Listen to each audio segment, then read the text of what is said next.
I remember it had been a hot day, the day of the party. I was dying in the back of my friend's car by the time we turned down the narrow country road that the letter had told us we would find the house on. The street was decried as Sodom Avenue by a battered wooden street sign with a bent stake. It was almost invisible in the gloom of the coming twilight, and the tiny wooded roads did not provide for placement of streetlights to light the night. We had been driving for 2 hours when finally the house marked 13 Sodom Avenue came into view. It was a sullen-looking thing, tall and well-built, but suffering from the passage of time out in the sticks. Indeed, to the eyes of a 1950s city boy, this whole place seemed very alien and foreboding, not to mention a real drag. The sun had long since set behind the thick canopy of trees that made up the thick woods that surrounded the dark, narrow roads on both sides, giving me the feeling of being oddly trapped. When the old car's labored breathing ceased, I stretched out my legs with a yawn and began wondering whether it was really worth the drive or not. I squeezed out of the beater and staggered with cramped legs up the walk the door. A beaten-looking thing, with bright, "No Solicitors" sign tacked to it. We walked up the ancient steps and rapped on the door. After a moment we were ushered inside by a short, heavy-set woman of indecipherable age. Her hair was graying in some places, but vibrant, shocking red in most. Her eyes twinkled like emeralds, but there was something in her gaze that unnerved me. It was bright and unflinching, and I felt as though those shimmering gems were sizing me up, as one would a piece of meat. I felt somewhat flattered. As we walked inside, I heard the door shut behind me and the various clicks of locks being slid into place. We'd entered into an open room, a wood-burning stove set in the opposite corner of the room, beside the segway leading into what appeared to be a kitchen. Aside from the stove, though, the room was entirely bare, save for what caught my eye next. Set in the middle of the otherwise Spartan room was a large, immaculately carved marble pedestal, looking very out of place. I was transfixed upon it, this strange object in the otherwise barren room.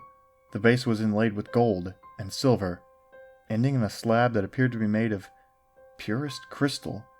However, my eyes were drawn away from this to rest upon what crowned the gaudy thing. Had I known what I know now, I would have smashed it to pieces were I able to. More likely I would have run screaming from the place. There, set atop the garish pedestal, was a shimmering oval arch of some mineral unknown to me.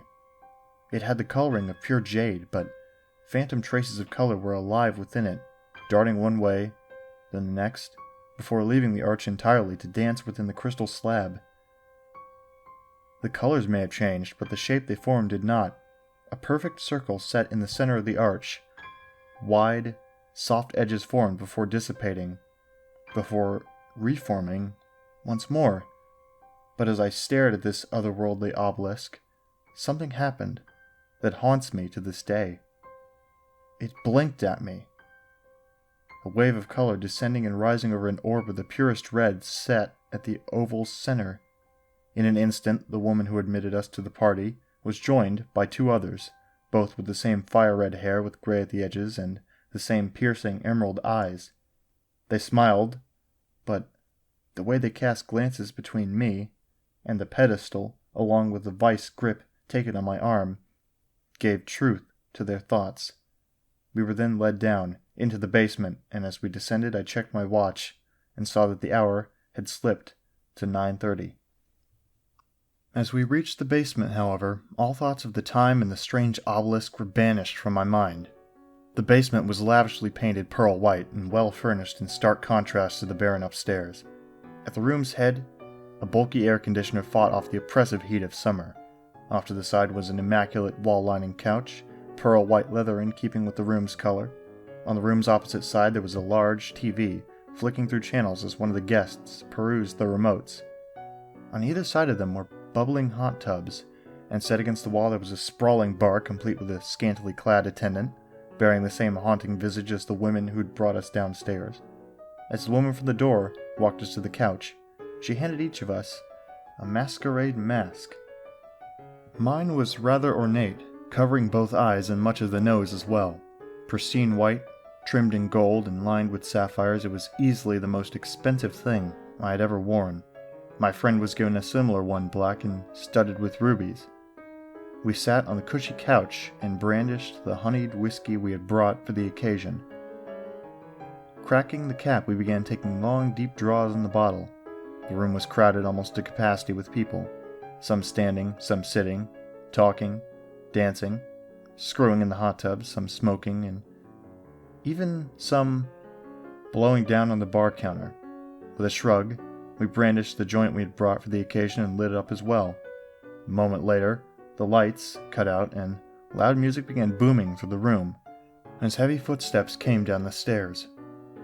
2 more of the fiery-haired and jade-eyed hosts had joined the one from upstairs, men wearing little but carrying a great weight on their broad shoulders.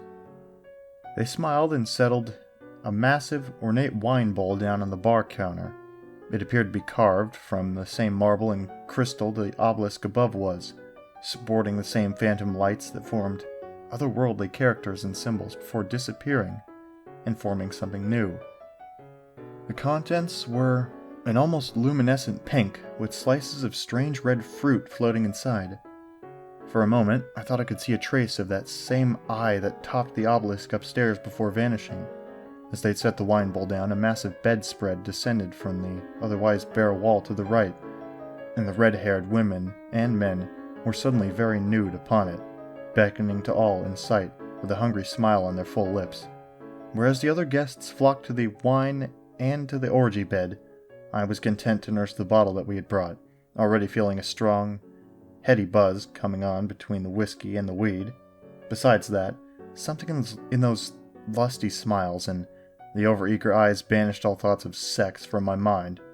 My friend tapped me on the shoulder and passed what was left of our joint before jumping to his feet to make his way over to the bar counter, the fishbowl wine, and the mass of lusty people leaping upon the bed to join their hosts.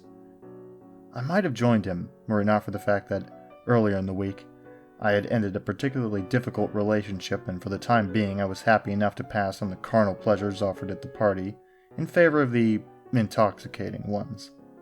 Subconsciously, those hosting the party filled me with a strange sense of dread, something in the way they gazed at me, and doted on the guests' every desire filled me with a fear and a suspicion that only a scorned lover could feel. Another glance at my watch revealed that the time had slurred together into a hazy blur, and that the hour now stood at 20 minutes to midnight. As the J burned down, I took another long pull on the honeyed whiskey, taking solace in the burn within my throat and the fire in my stomach. Not long afterwards, the sounds and smells of fervent love-making began to overtake that of the weed and the music, and I felt vastly uncomfortable. That, along with an urgency in my bladder, made me rise and ascend the stairs to the house. As I tried the door, I found what had appeared to be wood was actually just paneled steel, and that it was locked. Try as I might to open it, the door was heavy and unyielding until the sound of a heavy bolt being thrown echoed from the other side. The door scraped in a way, bellying its weight, and I was then face to face with one of our gracious hosts. She too was nude, and her eyes were full of a particular kind of want as she ran a hand down my chest and to my nether regions. "Bathroom," I managed to mutter, doing my best to keep my arousal in check. I felt very unnerved by what was happening here. It all seemed too perfect, too placating, too much of an embodiment of hedonism for my sensibilities to be at ease. I had been raised in a home of hard workers, and the one lesson they had always hammered into me was there was never any such thing as a free lunch. This lesson above all others would be what saved my life, or however much is left of it. She stepped back with a frown and pointed at a door beside the kitchen before descending to the party below. Nodding, I staggered inside and unzipped my fly, but as my bladder drained into the dingy porcelain throne, I felt uneasy. I very much wanted to leave. However, since my ride was busy downstairs indulging in all the things the party had to offer, I resigned to smoke a cigarette and contemplate the bizarre obelisk in the other room. It had changed, markedly, from when we had arrived. The formerly clear crystal had taken on a dark, red hue, as had the jade arch that crowned it. No more colors danced within, only a murky blackness that shifted and whirled. The inlays that crept up the marble base were actually hieroglyphic characters, glyphs, and pictograms of some long-forgotten language. They glowed with a faint red hue, and I was compelled to lay a hand upon the thing. As my hand descended, my watch clicked several times, informing me that midnight had struck. Suddenly the obelisk flared with some eldritch energy, and the eye I'd seen before appeared, no longer a faint light but a massive orb, crackling with untold powers. I felt its presence in my mind before images flashed through my conscious, dropping me to my knees. I saw untold eons pass in moments. Civilizations rose and fell. Men and their gods came and went. But whatever resided within that obelisk and crystal offering bowl remained, as it always had, and as it always would. I saw people flock to it over the ages, offering up sacrifices of livestock at first until that was no longer enough. Then they began offering it the blood of travelers and vagabonds, each sacrifice making them stronger, more beautiful, bestowing fiery red hair and piercing green eyes upon them, along with inhuman longevity. But with each taste of blood, the obelisk's thirst grew and grew, until a single passerby or vagrant was no longer enough to slake its thirst. I bore witness to the growing of offerings until such a time when full-on wars and massacres were fought to appease whatever foul thing dwelt within. Then came the purge, the rooting out and killing of its followers until few remained, and those that did were harried to the point of endangering their idol, and whatever eldritch horror resided there. It was then that they became more clever. No more could they hunt their prey so openly.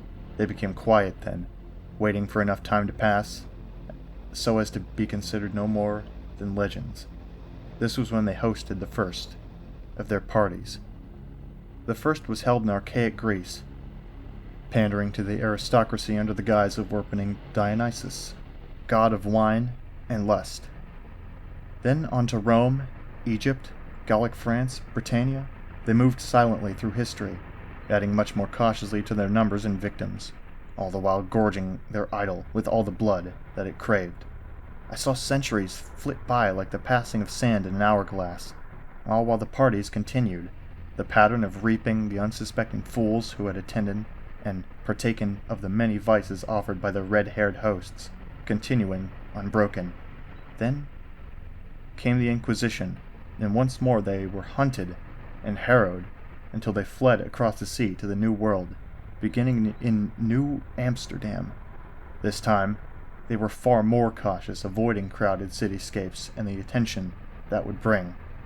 I saw everything, all the thousands upon thousands of parties, but I also saw what horrors laid behind the beauty of our hosts, what lurked just beyond the facade of those burning emerald eyes, and with that, it all went black. When I woke again, my watch told me that it was past 1 a.m. I picked myself up slowly, and for a few moments I could not recall what had happened. But then, it all came rushing back to me, the visions that had flashed before me, the countless parties and the brutal end of those attending. Whatever had been inhabiting the obelisk had left its vessel, the crystal and jade transparent and inert. I turned to flee, but as I came upon the door, I remembered my friend, and perhaps more importantly, the keys to his car he still had on his person. But I had seen in the visions what horrors awaited me down in the basement, and fear stilled my body, summoning up a courage I had not known I possessed. I steeled my resolve, undid the heavy lock, and descended into hell. The room was utterly dark.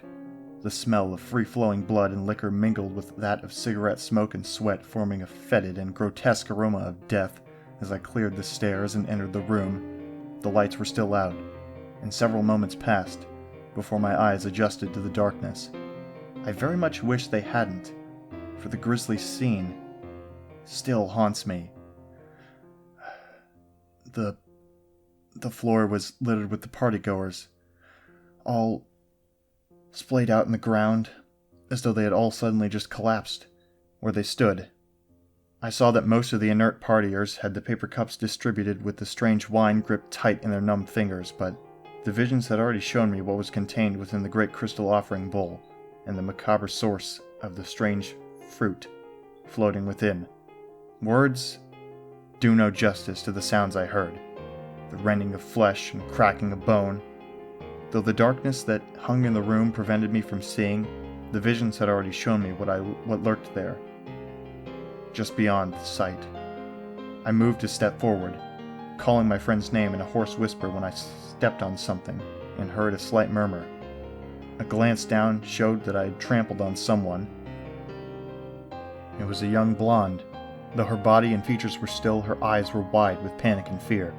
She worked feverishly to try to make some kind of sound with her paralyzed vocal cords and face, but all that emanated from her frozen mouth was a series of grunts and moans.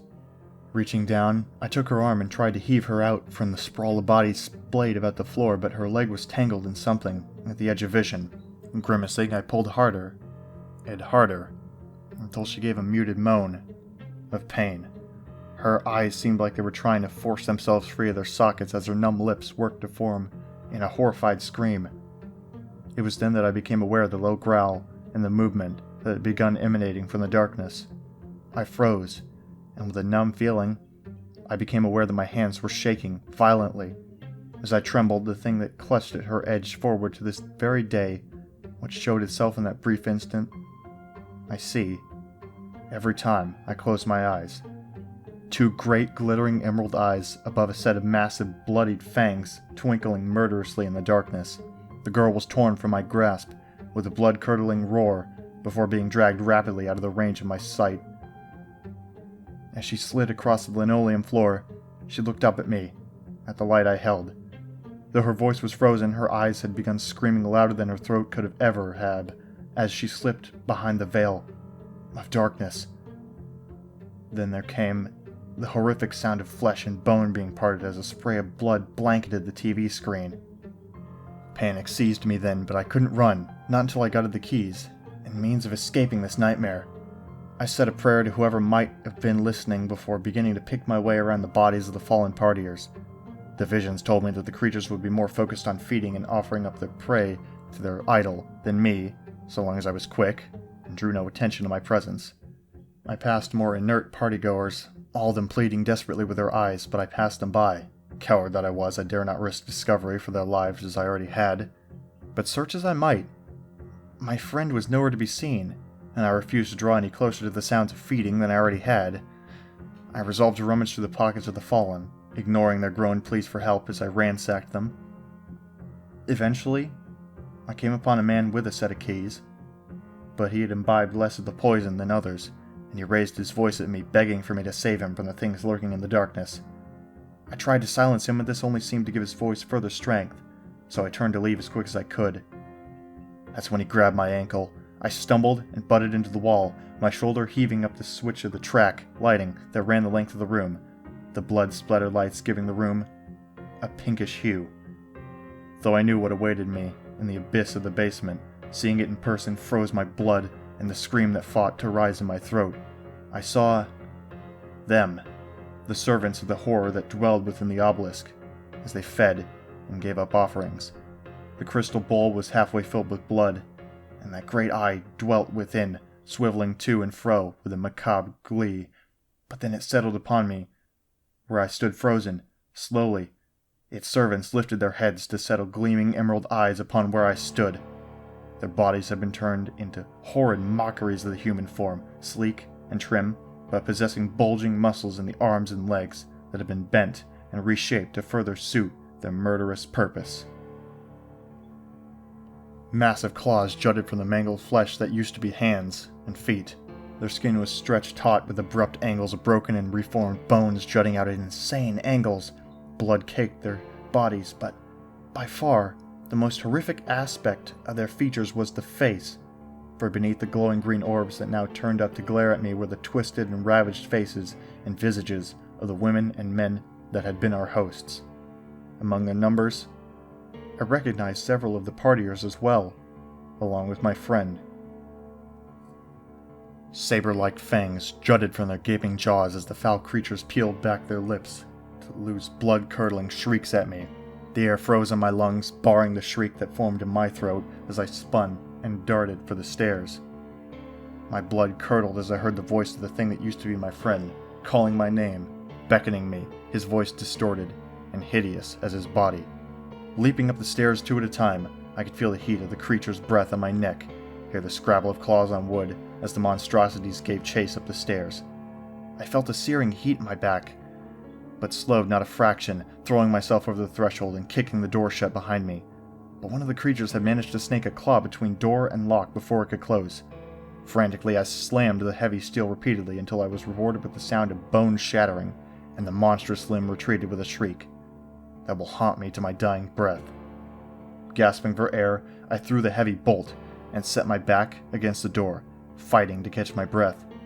But I would receive no respite, for just as soon as the lock had been set, the door was racked with a blow that sent me toppling to the ground and dented the thick steel outward.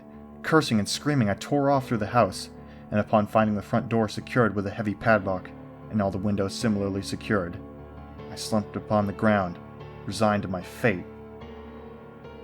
That was when my eyes fell once more upon the obelisk. As the pounding on the door reached a fever pitch, I was transfixed upon the jade and crystal, which once more seemed to be possessed by whatever force compelled these abominations. It was then that I seized upon it, and with great effort, I sent it toppling to the ground. Within my mind there came a screeching agony the likes of which no earthly force could reproduce as the delicate crystal shattered upon the ground. The pain intensified, and once more visions flashed before my stricken eyes. A cacophony of hellish shrieks from below cleared the visions from my mind, and sent me staggering forwards towards the kitchen. Within were hundreds of bottles of alcohol, and with single-minded purpose I began emptying them all through the house, pouring it beneath the doorway and upon the beasts raging within. With that, I walked back to the fireplace and retrieved a roaring log with poker, hurling it upon the floor. The liquor took to flame, and suddenly the entirety of the house was alight with leaping flames. The air was filled with pained screeches as the battering of the door suddenly ceased. With strength born of desperation, I sundered the padlock securing the front door with several swings of the iron fire poker, and ran off into the night. For a long period of time afterward, I questioned my sanity, as any sane person would after experiencing what I had. But the blood on my shoes was real, as were the long and vicious slashes across my back from where the creatures had raked me with their claws. No matter how many times I told myself it was just a bad trip or a nightmare, the damn blood on my sneakers stared back at me, telling me the eldritch horror I had borne witness to was all real. I know now that the creatures I encountered that night are not content to let me be, whether those that I encountered that night perished in the inferno or not. I know I am not safe, for the visions that flashed through my mind as the obelisk and its crystal shattered upon the floor showed me the truth, that there was not one, but hundreds of obelisks, all strewn across a world that believed there was nothing lurking in the darkness, each with multitudes of nightmarish creatures in its thrall, and now I am known to them. I know their secrets, and that makes me a threat.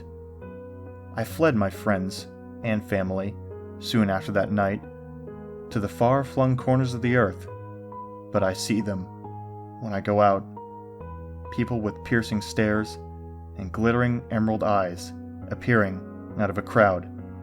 They follow me, always just a few steps behind, in another crowd, riding in a passing taxi. They don't dare attack me out in the open, but I fear the day is coming soon when there will be nowhere left to run, and there will come a knock at my door at some late hour, or a savage shriek coming from my home or work, and there, in the dead of night, will be those glowing green eyes and blood-stained fangs.